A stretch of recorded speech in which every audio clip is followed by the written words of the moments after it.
এটা আপনাকে দিতে বলছি, আপনাকে যেটা দিতে বলছি এটা তো আপনি দিছেন, আপনি এখন এটাই তো বলতেছেন নাকি?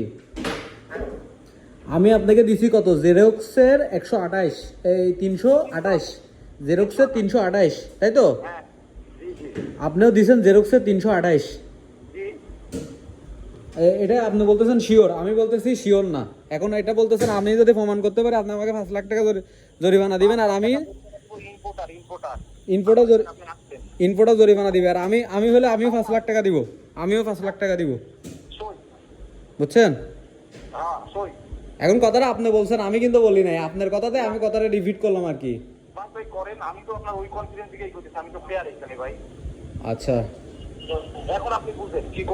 এখন আপনি মাল যেটা পাঠাইছেন ভাই, আমার কথা আরেকবার শুনেন। আপনি মাল ভাই যেটা পাঠাইছেন, আমি যেটা পাইছি হাতে, আমি ওইটার কথাই বলতেছি। আমি ওইটা 100 পাই নাই, যেহেতু আপনাকে আমি যেটা কোড দিছি এটা আমি 100 পাই নাই। যদি আমি পাইতাম,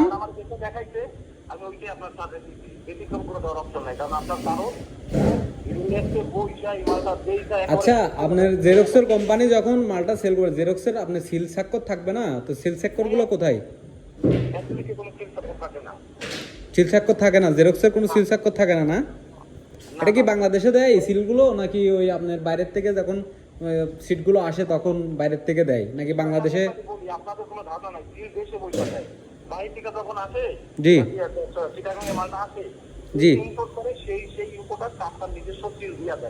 জি, না এমনি তো বাংলাদেশে কেউ মনে করেন সিটটা নেওয়ার পরে মনে করেন আপনার মতো তো অনেক ব্যবসায়িক আছে, কোনো মানে স্টিকার করে কিনা? জি জি জি, আচ্ছা আচ্ছা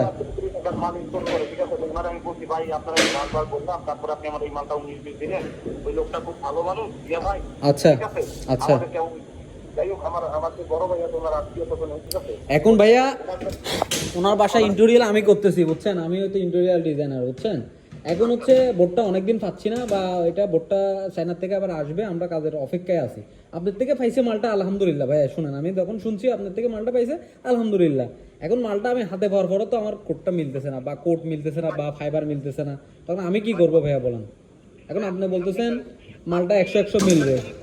আমি আপনাকে চ্যালেঞ্জ করছি, এটা তো একটা কারণ আছে, রিজন আছে। এনিহাও আপনি ঢাকায় আছেন, ঢাকায় আইসা অনেক ইম্পোর্টার আছে, আমার ইম্পোর্টারের কাছে আপনার যাওয়া লাগবে না। আমার এই মালের স্যাম্পলটা নিয়ে আপনি যাবেন যে ভাই এই মালটা 328 কোডের, এই আপনার স্যাম্পল না ভাইয়া, আমি আমি আমার কথাটা বুঝেন, তারপর আপনি বলেন। আপনার স্যাম্পল না, আমার মাল আপনাকে আমি যেটা স্যাম্পল দেবো এটা আপনি দিবেন আমাকে।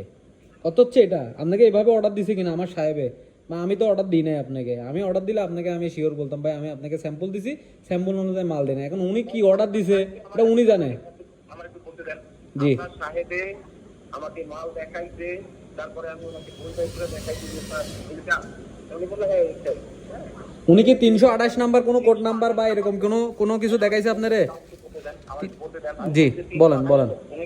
হ্যাঁ ভাই এইটাই তো 328 কোড।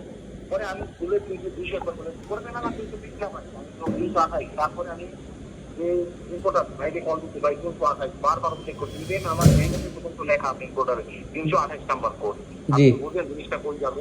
জি জি, তো ভাই আপনি যতটুকু পারেন ঠিক আছে, এটা প্রুভ করেন। আমি শনিবার দিন দোকানে আপনি আপনিও আসেন, ঠিক আছে? এটা সমাধান করবেন ইনশাআল্লাহ। আচ্ছা ইনশাআল্লাহ। ঢাকা শহরে এসে এটা দেখেন যে এই মালটা এটা কিনা, আপনি যে কোনো ইম্পোর্টারে দেখাইতে পারেন যে ভাই এই কোম্পানির এই মালটা কিনা, বা এটা কি অন্য কিছু, ঠিক আছে? যদি আপনার স্যাম্পলের সাথে এটা না মিলে আমি আপনাকে টাকা দিব। আমার ঘরে স্যাম্পলও আছে, আমি স্যাম্পল থেকেই অর্ডার দিই। আচ্ছা আমি এটা ছবি তুলে ইম্পোর্টারে পাঠাইছি, তারপরে মাল সাথে ইম্পোর্টার। আচ্ছা ঠিক আছে। এখন এখন যদি উনি যেহেতু স্যাম্পল দিছে এটা আমি সম্পূর্ণ কিছু জানি না, কিন্তু আমি 100 বলতেছি আমার মালটা মিলে নাই। এখন পার্টি আপনাকে 328 দেখাইছে, আপনিও 328 দিচ্ছেন, আমার কাছে এসে মিলে না। এটা আপনার সমাধান করতে হলে ঢাকায় যেতে হবে, ঢাকা যাওয়া ছাড়া তার কোনো সমাধান দিতে পারতেছি না। আপনি ঢাকায় আরো অনেক ইম্পোর্টার আছে, তাদের সাথে কথা বলেন যে ভাই আমার আপনি একটা মাল নিয়ে আসেন, ঠিক আছে? জি, আইসা তারপরে কথা বলে। আপনাকে কি সাহেব অর্ডার দেওয়ার সময় আপনাকে বোর্ডের স্যাম্পল দেখাইছে নাকি কোড নাম্বারটা দেখাইছে? জাস্ট আপনার স্যারের কোড নাম্বার দেখাইছে, ইভেন আমি কোড নাম্বারে, আমার এখানে ওই কোডের মাল আছে।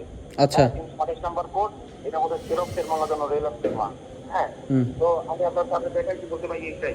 হ্যাঁ, ম্যাম ছিল আপনার স্যারের সাথে, জি জি ম্যাম গেছে। জি, ওনারা পছন্দ করার পরে আমি এটা ভাই 2 ঘন্টা না 3 ঘন্টা আমি ঢাকার শহরে, পুরো ঢাকার শহরে এমন কোনো ইম্পোর্টার নাই যে কথা না বলছি।